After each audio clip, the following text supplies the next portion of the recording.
दिल्ली में उत्तरी दिल्ली नगर निगम के तहत आने वाले बाड़ा हिंदूराव अस्पताल के डॉक्टर और बाकी स्टाफ को कई महीने से वेतन नहीं मिल रहा है और इसे लेकर अस्पताल के डॉक्टर हड़ताल पर हैं।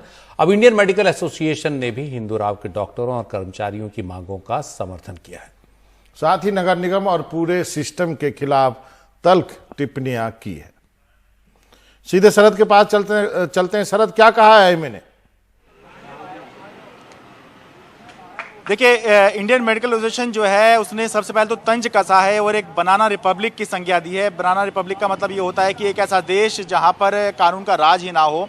उन्होंने बहुत ही सख्त शब्दों का इस्तेमाल करते हुए कहा है कि डॉक्टर्स को जो है जो सैलरी नहीं दी जा रही है, ये एक तरह से स्टेट स्पॉन्सर्ड वायलेंस है, एक तरह की हिंसा की जा रही है डॉक्टर्स के साथ में। तो उन्होंने मांग की है कि जो सरकारें हैं, जो अथॉरिटी हैं, वो बिना किसी अब देरी के जो हिंदूराव के डॉक्टर्स हैं उनकी जो है सैलरी और जो बाकी ड्यूज़ हैं उनको तुरंत दे।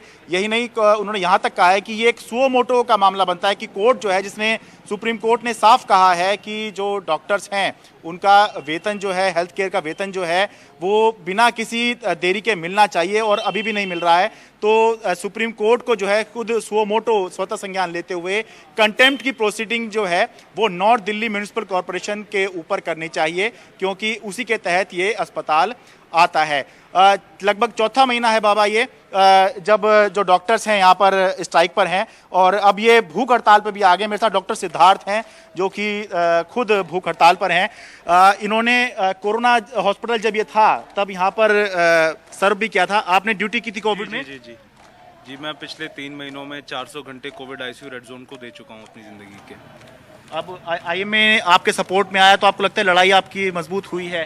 देखिए, हमने लीड ली है, हमें अच्छा लगा लोग हमारे साथ जुड़े हैं। हाँ। क्योंकि अब ये बात सिर्फ हिंदूराव के रेजिडेंट्स की नहीं है, अब ये बात है एक उसूलों की बात बन गई है कि अपने हक के लिए हमें क्यों स्ट्राइक करनी पड़ रही है। हाँ। और क्या प्रायोरिटी है समाज की और सियासतदानों की। अब बात उसकी आ गई है। ठीक है। इससे पहले भी ऐसा कभी हुआ था क्या? ये तो कोरोना काल चल रहा है, इससे पहले भी ऐसा समय आता था आप लोगों के जीवन में कि 3-4 महीने तक सैलरी नहीं मिल रही है? जी, ये एनडीएमसी की ये सिस्टमिक प्रॉब्लम रही है।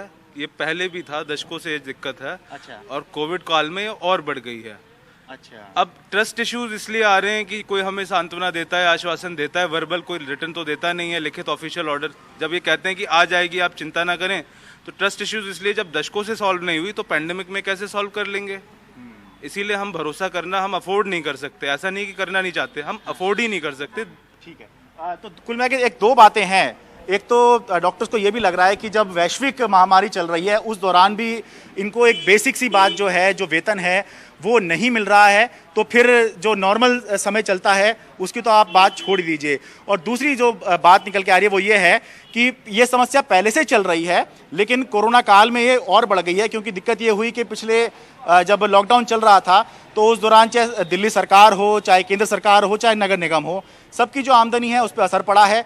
और असर कुछ इस तरह पड़ा है कि जिन डॉक्टर्स को हम फ्रंटलाइन वॉरियर्स कहते थे और इनके लिए ताली बजाई, थाली बजाई, दिए जलाए, मोमबत्तियाँ जलाई, आज वो 22 दिन से हड़ताल पर हैं। लेकिन अभी तक भी जो है जो नगर निगम है वो इनकी हड़ताल खत्म कराने में कामयाब नहीं हो पाए। ये कोई सुविधा नहीं मांग रहे हैं, केवल अपना मूल हक जो है, वेतन जो है, केवल वो मांग रहे हैं और वो भी अभी तक इनको नहीं मिल पाया है। ये चौथा महीना चल रहा है जब से इनको सैलरी नहीं मिली है।